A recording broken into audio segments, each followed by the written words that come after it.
اگر 8-10 دن کے لیے انٹرنیٹ سروس بند ہو جائے گی تو سارے بمبئی کے غیر مقلد یتیم ہو جائیں گے. ان کا جو کچھ بھی ہے وہ سارا انٹرنیٹ کے اوپر ٹکا ہوا. ان کا جو کچھ ہے وہ سارا کے سارا انٹرنیٹ پر ٹکا ہوا ہے. اللہ کے نبی علیہ السلام سے ایک صحابی نے پوچھا اے اللہ کے رسول قیامت کب آئیں گی؟ بخاری شریف حدیث نمبر 59. ایک صحابی نے پوچھا اللہ کے رسول قیامت کب آئیں گی؟ تو حضور نے فرمایا جب امانتوں کو ضائع کر دیا جائے. تو اس نے کہا یا رسول اللہ امانتوں کے ضائع ہونے کا مطلب کیا ہے؟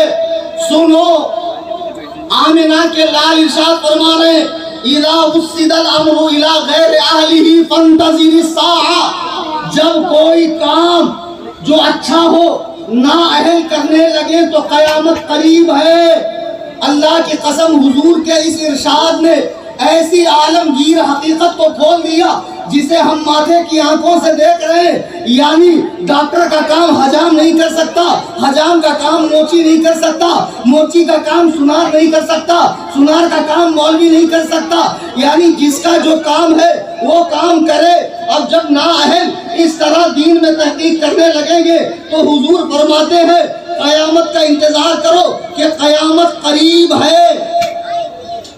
اب ہم تو دیکھ رہے ہیں کہ دین مدون ہو چکا, مذاہب بن چکے, اب بس عمل کرنا ہے. روٹیاں پکی ہے کھا لو. کچھ لوگوں کے پیٹ میں مروڑ اڑ گئی, کہا نہیں ہم ان کے مسئلوں کو نہیں مانیں گے, تحقیق کریں گے اور تحقیق کر کر ہم صحیح کو صحیح اور غلط کو غلط بتائیں. ایک بڑا خوبصورت نعرہ دیتے ہیں اہل حدیث, کیا ائمہ مجتہدین معصوم تھے؟ بتائیے. میں نے شروع میں کہا نا معجور تھے, معصوم تھے. کہا اس لیے ہم ان کے مسئلوں کی تحقیق کرتے ہیں. اہل قرآن کہتے ہیں محدثین معصوم تھے؟ نہیں. اس لیے ہم ان کے مسئلوں کی تحقیق کرتے ہیں, اس لیے کہ وہ معصوم نہیں تھے. ان کی غلطی کو غلط اور ان کے صحیح کو صحیح ہم بتائیں گے. بات تو 16 آنے صحیح ہے کہ محدثین بھی معصوم نہیں اور مجتہدین بھی معصوم نہیں, لیکن بات ادھوری ہے. بات ادھوری ہے. اگر محدثین معصوم نہیں تو کیا اہل قرآن معصوم ہے؟ نہیں سمجھے.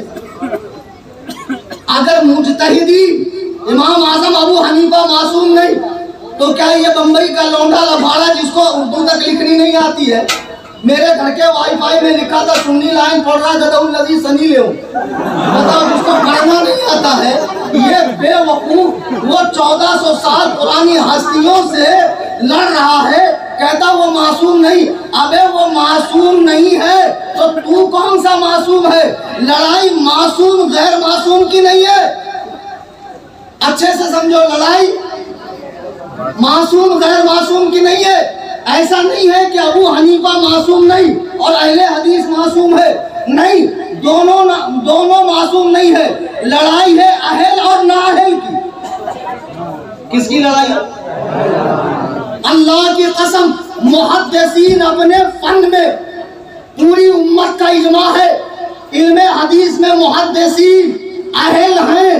آج کے دور کے اہل قرآن کتنے بڑے ادیب ہوں, مصنف ہوں, بلیغ ہوں, فصیح ہوں, کتنے ہی زیادہ علم رکھنے والے ہوں, چاہے وہ اسلم جیراج پوری ہو, عبداللہ چکرالوی ہو, یا پھر غلام پرویز ہو, یا جاوید احمد غامدی ہو, یا شیخ محمد ہو, کتنے ہی قابل ہو, لیکن فن حدیث میں ابھی یہ چون چون کا مربع ہے, یہ اہل نہیں ہے.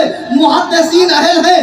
ایسے ہی مجتہدین اگرچہ معصوم نہیں ہے لیکن وہ اہل ہیں.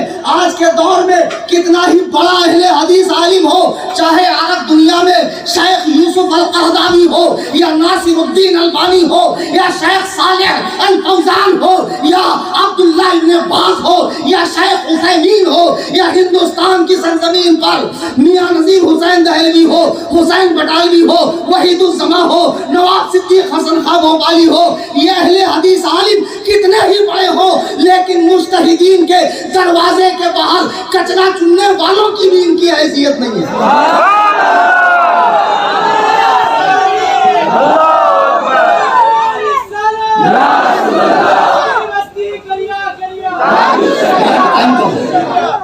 جو گلی کے اہل حدیثوں پہچان لو, کلیم حنفی رضوی 15